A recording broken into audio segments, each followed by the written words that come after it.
السلام عليكم ورحمة الله وبركاته. الحاج عوض الله النهارده بنتكلم معاكم في موضوع مهم جدا للغاية. ايه هو الموضوع؟ النهارده تيجي واحدة لأم العروسة تقول لها واه معاكي كام بيت؟ تقول لها معايا 5 ولا 6. يا قال تقول لها قال لي مخلفة البنات يا شايلة الهم لحد الممات. يا ناس والله العظيم حرام عليكم الكلام دي تاني. والله العظيم حرام. ليه؟ لأن كل حاجة ربنا كاتب لها رزقها في الدنيا، وأنت ربنا بيكرمك عشان خاطر اياه، عشان اللي يقدرك عليه ربنا هتعمله. بس يعني الموضوع دي تبلاش مني، الخمسة زي الستة زي السبعة، يا بخت اللي معاه البنات. وانا بتكلم دلوقتي عن ايه؟ تجهيز العرايس. هو تجهيز العرايس اللي من دول قال مخك يا عوض الله، البنت عاوزه خلاط بكبي. ابوك كان ياكل الطمطمايه من غير ما تتعسر زمان، دلوقتي خلاط بكبي. لا ده هو ما استكفناش بكده، عاوزه مكنسه كهربائيه، عاوزه مكنسه بالكهرباء. كانت زمان امها تكنس بالصباط النهار كله، عاوزه مكنسه بالكهرباء. لا ما استكفناش بكده، عاوزه شاشه.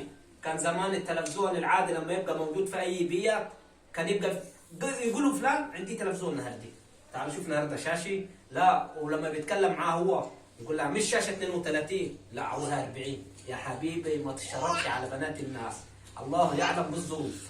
انت راجل شاري لا تدور على خلاط ولا على مكوى ولا على مكنسه كهربائيه. وعلى زمان الحريم برضك دلوقتي الدنيا اتمدنت خالص، الواحده دلوقتي مش بتضرب البيض على يدي، لا ده عاوز لها مضرب.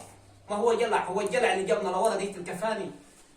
ما استكفناش بكده، الواحده يبقوا شعراتها منكوشين الفتره كلها، ولما تجي قال تجيب لها قال مكوى بالكهرباء قال برضه شكل مكاوي اليومين دولي يعني ذبح من جميع ريحه. طيب نكفوه مكاوي ولا نكفوه هناك ويجي الواحد الشر؟ يا حبيبي بنات الناس لما ربنا يكرمك وتاخذ واحده حافظ عليه.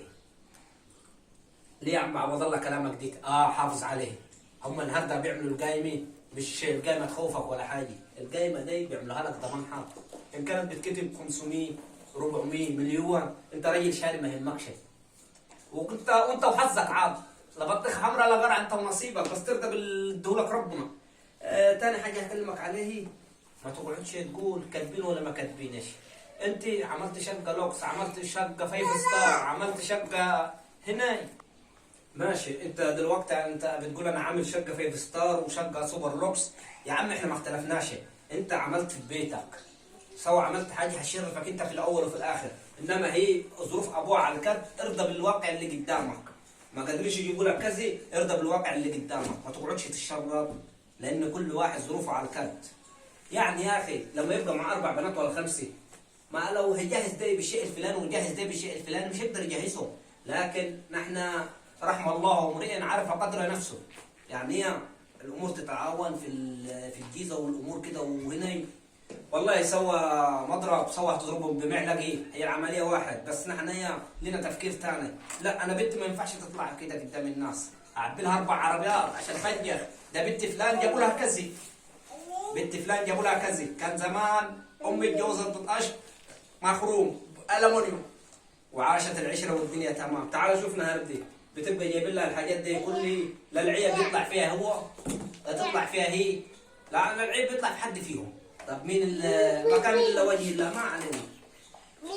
الدنيا دلوقتي اتغيرت، الوضع اتغير. النهارده بتجيب السيل بكام؟ بتجيب الميلامين بكام؟ الوضع مختلف. وادي يا اخواننا البنات اللي بتعملوا في ابهاتها اليومين دول، ادي استقبال البنات اللي بتعملوا في ابهاتها. عيب يا بابا عيب عيب، ما نحن بنقول كانوا ولا ماني دلوقتي، ادي البنات اللي بتعملوا في ابهاتها، ادي الاوضاعيه اللي شغاله معانا كعوض الله. ماشي بس يا بابا ما دينا بنحكوا في البنات كده ونقول البنات جدعي بس، وادي البنات يا بابا اللي عاملاها في ابهاتها، شغالين يجيبوا لها مصروف وهنا وشغالين يعملوا فيه. عيب يا بابا عيب يا بابا عيب روحي. فنحن تكلمنا عن المواضيع اللي حاصله ده. ايه يا بابا خلتيها مرار يا بابا، اصبر يا بابا، نقول قاعدين على طلبات اختك خدك. واديكم زي ما شايفين شغالين نجيبوا في الطلبات دي ونودوا ونجيبوا. يا ريت بس هو يبقى برضك يحافظ على بنات الناس، لان بنات الناس الواحد يحافظ عليه. يعني لا تقل قيمتي ولا تضربها، ومالكش حق انك انت تاخد ذهبي، ده حرام مش من حقك لانه مشوهي. مالكش حق انك انت تاخد جنيه مني انت واخدها من بيت ابوها، ده حرام الشاورها عليها. لا تكلمها في فرصه ولا تكلمها في اي حاجه، مالكش حق عنديه. بنتكلموا انك انت مشتريها هي اللي قدامك شخصيا عامه، ما تفكرش بأي حاجة تانية تتكلم فيها، وما تتعداش حدودك في حاجات تانية، وما تخليهاش تعمل حاجة غصب عنها.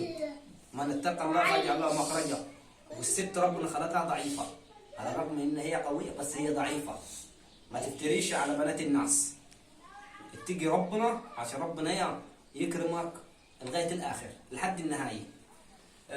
مشيت بما يرضي الله واتقيت ربنا، والله العظيم اعلم يقينا ان ربنا هيكرمك.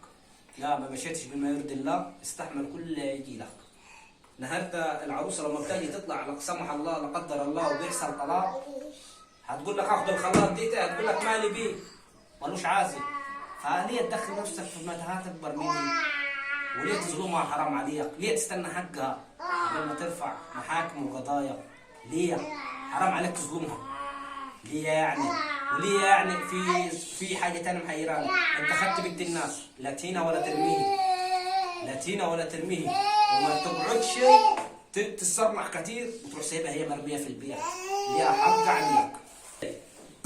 الحاجات اللي هي ده اللي انتوا شفتوها، ادي الاجهزه وفرشكم انا على كل حاجه.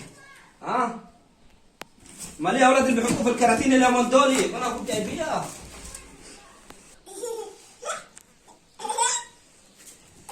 هي ده بيحطوها في الحاجات دي هنا بقت اليومين دول، بيحطوا عيال ولا ابو في اليومين دول. لا بك نسيت. وفين طب الحاجه اللي جايبينها نحن؟ ها؟ مين انت؟ مين انت؟ مين؟